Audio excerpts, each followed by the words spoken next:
경찰 출신이진 국민의힘 권은희 의원과 이야기 나눠보겠습니다. 어서 오십시오. 어서 오십시오. 네, 안녕하십니까. 자, 자문위 권고안 내용 많이들 들으셨을 겁니다. 네. 정리를 한번 간단하게 좀 해드리자면요. 행정안전부 안에 경찰 담당 부서를 신설하는 게 핵심이고요. 여기에 장관이 경찰청장을 지휘할 수 있는 근거를 만들고 인사와 징계에도 관여하는 그 내용이 포함이 됐습니다. 의원님께서 이미 반대하는 목소리를 내셨어요. 네. 그 내용을 간략하게 좀 먼저 설명을 해주시죠. 간략하게 설명을 한다면 행안부 장관이 경찰에 대해서 인사, 예산, 징계 그리고 업무에 대한 지휘까지 망라적으로 관여할 수 있도록 하는 내용으로 권력이 경찰을 하수인으로 만들 수 있는 고속도로를 건설한 것이다 이렇게 평가를 하고 싶습니다. 예. 그 여러 가지 안 중에 어떤 부분이 가장 좀 문제라고 보십니까? 위헌적이고 위법이다라는 점이 문제라고 보는데요. 네. 다들 아시겠지만 사실 과거 경찰이 이 권력의 하수인으로 전락돼서 국민의 자유와 인권을 유린했던 시절이 있었습니다. 그 시절에 대한 반성으로 경찰을 독립시켜서 중립성을 확보하고 그렇게 국민의 자유와 인권을 보호하자라는 취지로 경찰청법을 만들었습니다. 예. 경찰청법에 따르면 이 권고안에 들어있는 주요 정책이나 인사와 예산에 관련된 사항이 경찰위원회의 심의 의결 사항으로 되어 있습니다. 예. 그런데 이렇게 경찰청법에 나와 있는 사항을 위반하고 행안부의 업무로 내부 규정으로 이 부분을 처리하겠다라고 하는 것은 위법적인 요소고요. 또한 정부조직법에 이러한 경찰에 대한 역사를 반영을 해서 일반 국무위원회 장과 달리 행안부 장관의 업무에는 치안 사무가 배제되어 있습니다. 예. 치안 사무가 없고 치안 사무는 경찰청이 맡는다라고 명시적으로 규정이 되어 있습니다. 네. 그럼에도 불구하고 이렇게 정부조직법의 명시적인 규정에 위반해서 경찰과 관련된 모든 업무를 행안부에서 통과를 하겠다라고 하는 것은 위법적인 요소이고 이러한 위법은 우리 헌법이 이야기하는 법률 우위의 원칙에 반하는 것이기 때문에 네. 이러한 위헌 위법이 이 공고안의 가장 큰 문제라고 보고 있습니다. 이 방향 자체에 대해서는 어떻게 보시는지요? 완전히 역주행하고 있습니다. 대형 사고를 일으킬 가능성이 아주 높은 개연성이 있는 그러한 방향이라고 보고 있습니다. 조금 더 직접적으로 여쭤보면요. 그러면 경찰 수사의 정치권이나 권력의 입김이 가해질 수 있다 이렇게 보시는 겁니까? 이런 식으로 행안부 장관이 실질적으로는 경찰청장의 역할을 하는 거고요. 예. 경찰청장은 행안부 장관 소속의 예. 국장으로 격화되는 그런 결과를 초래하는데요. 이렇게 된다면 경찰의 전체 조직이 알아서 충성하는 그런 조직의 성질을 쉽게 띌 수 있습니다. 예. 그러한 우려가 매우 큽니다. 예. 그 인사 관련해서는 사실 어느 조직에서나 가장 뭐 핵심 중 하나이고 그만큼 네. 또 민감한 사안일 텐데, 근데 청와대 시절에도 경찰 고위직 경우에는 인사 내용을 공유하지 않았습니까? 고위 공무원 같은 경우에는 청와대 시절에 민정수석실을 통해서 인사 검증을 했고요. 이러한 예. 인사 검증을 하면서 이렇게 관여하는 그런 그 부작용이 있었다라는 사실은 공공연한 비밀인데요. 예. 그러한 부분들을 하나하나씩 개선해 나가고 있는 방향으로 예. 오고 있고, 그래서 경찰위원회를 좀 더 실질화해서 경찰청장이나 인사와 관련된 그 안건에 대한 실질적인 안건 심의 의결권을 주자라는 그러한 방향으로 개선이 되어야 함에도 불구하고 이제 민정수석실이 없으니 행안부에서 직접 이 부분을 은밀하게 관여하겠다라는 그런 의도가 아닌가 싶고 예. 어제 있었던 초유의 일이죠. 경찰의 치안감 인사가 2시간 만에 번복되는 예. 사안이 있었는데 이런 그 초유의 사안은 이 사안 자체 발생만으로도 경찰 조직이 쑥대밭이 될 수 있는 그런 사안이고요. 이렇게 행안부 장관이 인사권을 행사하겠다라고, 인사 권한을 행사하겠다라고 하는 것의 숨은 의도가 바로 이런 것 아닌가라는 것을 짐작할 수 있는 그런 사건입니다. 예. 의원님의 의견과 반대되는 쪽에서는 검찰과 비교하는 논리가 있습니다. 네. 법무부에도 검찰국이라는 게 있지 않습니까? 이번 사안과 비교하면 어떻습니까? 윤석열 대통령이 검찰총장 시절에 법무부 장관, 정치인인 법무부 장관과 검찰총장은 상명하복의 관계가 아니다. 독립되어야 된다라는 점을 얘기했듯이 행안부 장관과 경찰청도 특히나 정부조직법이나 경찰청법에 의해서 보장된 대로 독립되어야 하는 것이 마땅하고요. 예.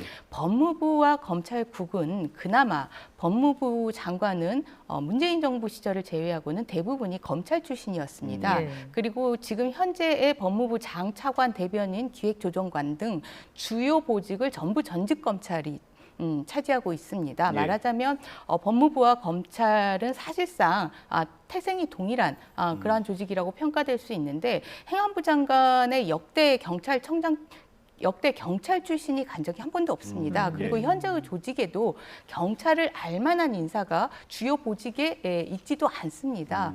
그러한데 전혀 다른 성질, 전혀 다른 업무를 취급하고 있는 이런 부서에 국을 하나 신설을 해서 장악하겠다라고 하는 것은 그저 소나기에 지겠다라는 그런 의도로밖에 평가되지 않습니다. 예. 저희가 지금 의원이 한 분만 모시고 입장을 듣고 있기 때문에 네. 의원님의 생각과 또 다르게 생각하는 그쪽의 입장을 반영을 해서 질문을 드린다는 점 먼저 다시 한번 말씀을 네. 드릴게요.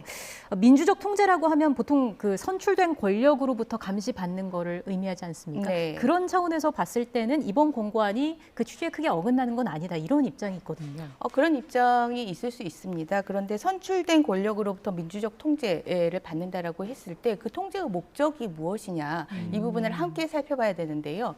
정당성을 부여하는 그러니까 민주적 정당성을 확보하기 위한 방법으로 선출된 권력으로부터 민주적 통제를 받는 방식입니다. 예컨대 대통령이 국민으로부터 직접 선출되지 않았습니까? 예. 직접적인 민주적 정당성이 있고 그 직접적인 민주적 정당성을 통해서 각부 장관을 임명합니다. 이게 간접적인 민주적 정당성이고요.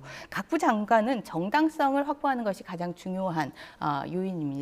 하지만 경찰이나 검찰과 같은 이러한 그 공권력을 행사하는 기관은 예. 민주적 정당성보다는 중립성 확보가 보다 큰 통제의 목표이고요. 예. 그렇기 때문에 관련되는 이 그 통제의 방법에 있어서 대통령과 국회가 각각 나누어서 추천을 한다든지 아니면 관련되는 심의 의결권을 따로 보류를 한다든지 하는 예. 방식으로 보다 정교한 방식으로 민주적 통제를 하고 있는데요. 예. 뭐 이건 행안부 장관이 직접 경찰청을 통제한다라고 해서 민주적 통제다라고 얘기할 수 있는 방식이 아닙니다. 이건 치안본부식 통제라고 이해하면 될 것 같습니다. 예.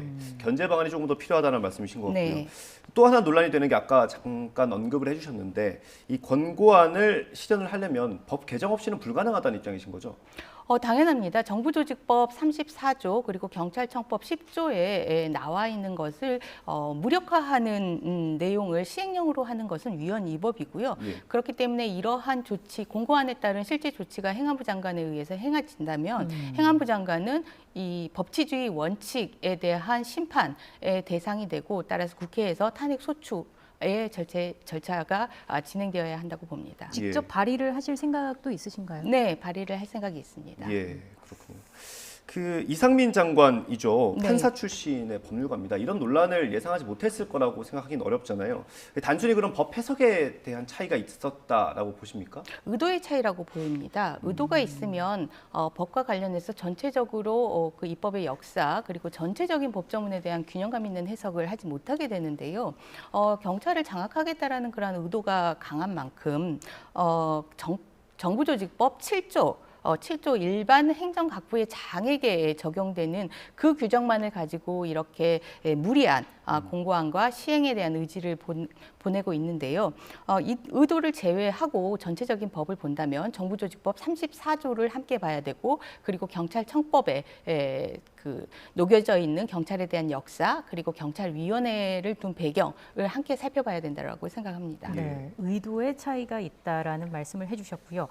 여러 논란이 있습니다만 어쨌든 경찰권에 대한 견제와 통제가 필요하다라는 목소리는 공감대를 좀 이루고 있는 것 같습니다. 어떤 대안이 있겠습니까? 당연히 모든 공권력은 견제가 돼야 되고요. 특히 강제력을 수반하는 권력에 대한 견제는 당연합니다.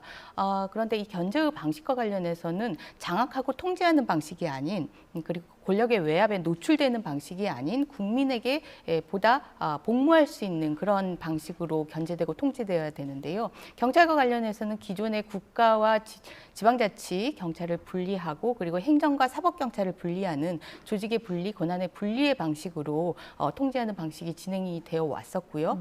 그리고 앞으로 국회 사개특위에서 중수청 설치와 관련해서 사법경찰의 분리가 보다 철저하게 진행이 될 예정입니다. 예. 그리고 경찰 내부에 직장협의회라는 현장 경찰관 중심의 활동을 통해서 상부의 관리자들을 현장이 이 상부를 관리하는 그러한 쌍방향 견제 시스템이 마련이 되어 있고요. 불과 2년 전에 마련이 됐습니다. 예. 이러한 부분들을 활성화하고 또 경찰법에 규정되어 있는 경찰위원회의 추천 방식과 관련해서 대통령이 모두 임명하는 방식이 아닌 국회의 추천을 받는다든지 그리고 경찰위원회의 위원 자격을 법정화해서 강화한다든지 하는 방식으로 민주적 통제 방식을 보다 정교하게 하는 그러한 방식으로 민주적 통제 내부 통제를 실질화하고 활성화하는 방법이 훨씬 국민들에게 복무할 수 있는 경찰을 만드는 제도라고 봅니다. 예. 대안까지 짚어주셨고요. 저희가 시간이 조금 허락이 돼서요. 네. 당내 얘기를 좀 여쭤보겠습니다. 네. 안철수 의원이 등원한 지가 좀 됐죠. 네. 혹시 뭐 만나보셨습니까? 직접 만나지는 못했고요. 안철수 의원이 등원한 이후에도 외부 행사로 좀 바쁘시더라고요. 예. 그 선거하기 전에 좋은 결과 내서 국회에서 만나자라고 얘기를 하고 그리고 선거한 이후에는 서로 업무적으로 주고받을 소통이 있어서 소통을 하고 있지만은 아직 만나지는 못했습니다. 그렇군요. 예. 시간이 남아서 여쭤봤고요. 예. 오늘 말씀은 여기까지 듣도록 하겠습니다. 오늘 바쁘신 시간 내주셔서 감사합니다. 네, 고맙습니다. 감사합니다.